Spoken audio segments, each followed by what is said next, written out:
We hadn't always been here, but the neighborhood has. Even before it was a neighborhood on Earth, this one had been here. Here for those that would be lost on those cursed grounds. Here for those who would die long before their real life ever truly began. Here for those who never really wanted to grow up. We come from different times and we come from different lives, but one thing remains true of us all. We lived on the earthly realm of the neighborhood at some point in our lives and died long before our time was supposed to come. We don't remember much of our lives in the Cul-De-Sac since the last member of our group joined us, and certainly we won't remember now when the next spirit comes. But here's what we do know. Rolf was the first to come here.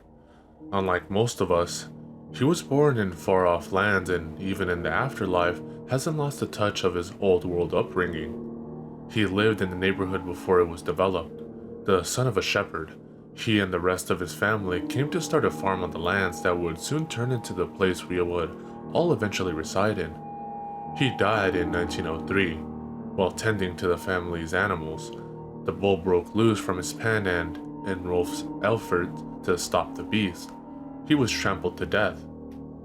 That is why even though he brought many of his family's livestock with him in spirit, he chose not to bring the cattle along. He continues to go about the farm's business on a daily basis, but is more than happy to occasionally neglect them to play with the other children of the neighborhood.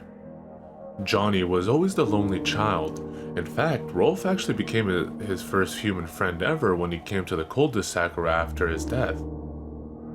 His parents moved onto the grounds of Rolf's former farm not long after his death. With no other children around and no field work to take up his time as it did Rolf's, Johnny drew into his own mind and to a great extent, from the plank was born. Together they wandered about the countryside climbing trees and getting themselves into trouble. Sadly, this didn't last forever as a few years later, Johnny became bedridden with illness. In 1922, he died after a long battle with tuberculosis. He saw his imaginary friend Plank standing by him to his last breath. Even now in the afterlife, without the countryside to play in, Johnny still wastes much of his time frolicking through the backyards and streets. Eddie was the next to come. Eddie was born in New York City but moved to the neighborhood in 1932. Just as the Great Depression was hitting full swing, the neighborhood, while still different, was beginning to take form from the fields of its past as families moved in and split up the lands that had once belonged to Rolf's family. Always a schemer, Eddie looked to do anything to bring some comfort to his very bare family life, even if it cost him the friendships of others. Eddie died in 1939 after one of his grand plans to swindle the sap backfired. He drowned trying to cross the local river after trying to run away from the angry kids that he tried to deceive. Even in the afterlife, he keeps chasing after the almighty dollar. Sarah and Ed came together not too long after that. By the late 40s, the Cul-De-Sac had already nearly taken its final form as one of the pre-planned developments that became popular in the post-war era. As brother and sister growing up in the chaos of World War II, they both had various ways of escaping their lives as children of a dead GI and a working mother. Sarah became enraged and controlling as she sought to make sure that everyone around her knew that she was in charge, all in an attempt to copy off her view of the hustle and bustle of her often working mother. Ed, on the other hand, went about it in a different way. He just shut it out entirely. In fact, he shut out nearly everyone and everything in the world, entirely becoming what appeared to be a complete idiot. Ed chose instead to become completely involved in the monster movies and comic books that began to pop up after the war had ended. It wasn't too long after this that in 1953, Ed and Sarah died in a car wreck as their mother was taking them to visit their grandparents. Naz came a time after the brother and sister.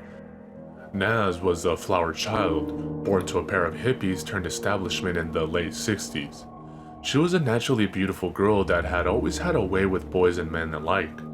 She lived life on a whim and would often go about flirting and playing without any intentions. She died in possibly the most horrible way of any children in the neighborhood. In the summer of '79, a serial killer who had broken out of a local asylum had slipped into her house in the dead of night and killed her along with her entire family. In the trauma of these events, she, in a way similar to Ed, shut out the world entirely and forgot of her parents and siblings, which is why in the afterlife, she doesn't ever receive demands from the non-existent parents unlike many of the others. This gives her much more time to lounge around and party as she often does. It didn't take too long before Ed joined the rest of the neighborhood. He was a child of two highly controlling professionals in the age of greed that, despite their constant absence, dominated his life.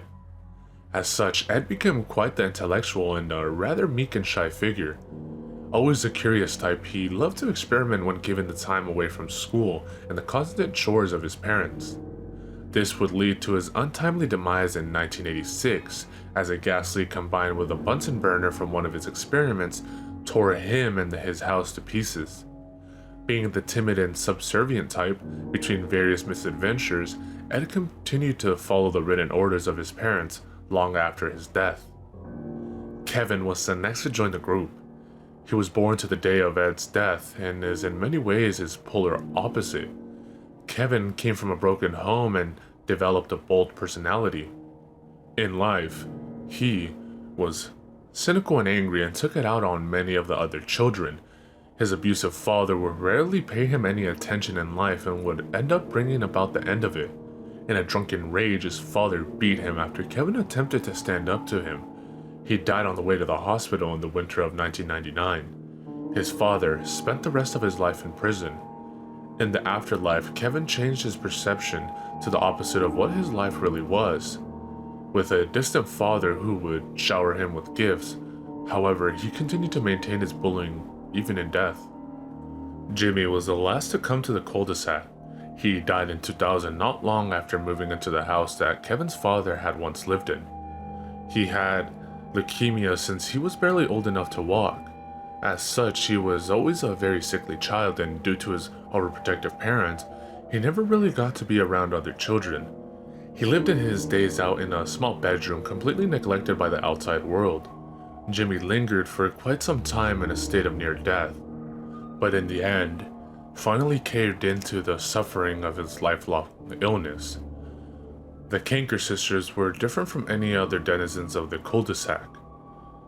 They were never of the earthly plane of existence. Instead, they are the children of demons, not too dissimilar from the succubae of human lore. They seem to possess abilities impossible by the standards of others, such as the ability to appear nearly anywhere instantly. They were sent from hell to torment the already tortured souls of the neighborhood. Surprisingly, they are attracted to the ads for unknown reasons. Although it is speculated that they are the weakest-willed members of the neighborhoods and are seen as easy targets by them. Despite that, they are universally loathed and often feared by everyone, including the ads.